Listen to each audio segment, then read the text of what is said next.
നമസ്കാരം. പത്തനംതിട്ട ജില്ലയിലെ എല്ലാ അക്ഷേത്രങ്ങളിലും ക്രിസ്മസിന്റെയും നവോത്സവത്തിന്റെയും ആശംസകൾ നേരുകയാണ്.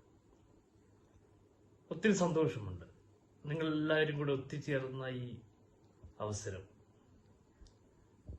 ക്രിസ്മസിന്റെയും സ്നേഹത്തിന്റെയും സന്തോഷത്തിന്റെയും സമാധാനത്തിന്റെയും ആ ഒരു ചിന്ത എല്ലാവരിലേക്കും പകരാനുള്ള ഈ അവസരം, നിങ്ങൾ എല്ലാവരും കൂടി ഒത്തുചേരുമ്പോൾ ഉണ്ടാകുന്ന ഒരു സന്തോഷം, ഒരു സമാധാനം, അത് ഞങ്ങളെയൊക്കെ സന്തോഷത്തിൽ ആറാടിക്കുകയാണ്.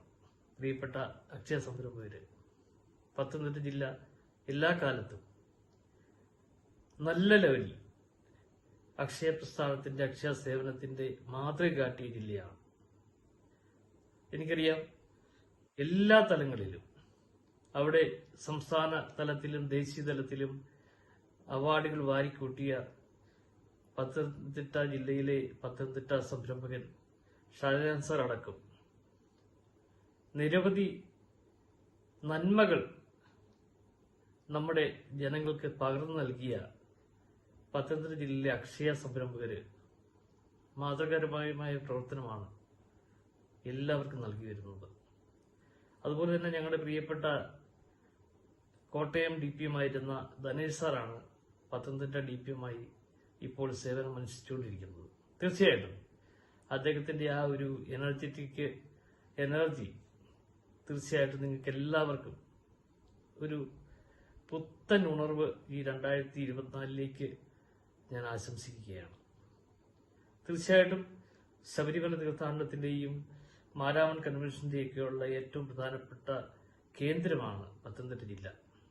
മതസൗഹാർദ്ദത്തിന്റെയും നാനാജാതി മതസ്ഥർ കൂടുന്ന ഒരു തീർത്ഥാടന കേന്ദ്രവും കൺവെൻഷൻ സെന്ററുകളുമൊക്കെ പത്തനംതിട്ട ജില്ലയുടെ പ്രസക്തി വളരെയധികം വർദ്ധിപ്പിക്കുന്നതാണ്.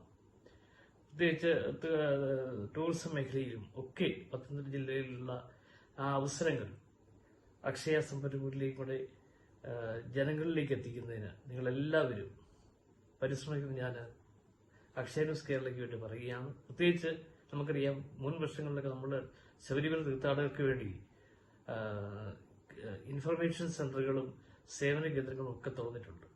അതുപോലെ തന്നെ മാരാമൺ കൺവെൻഷനിലൊക്കെ. അപ്പൊ ഇത്രമാത്രം ജനങ്ങളിലേക്ക് ഇറങ്ങിച്ചെന്ന് പ്രവർത്തിക്കാനുള്ള പത്തനംതിട്ട ജില്ലയ്ക്കുള്ള ഒരു ഉണർവ് തീർച്ചയായിട്ടും വരും കാലങ്ങളിൽ ഉണ്ടാകട്ടെ എന്ന് ആശംസിക്കുന്നു.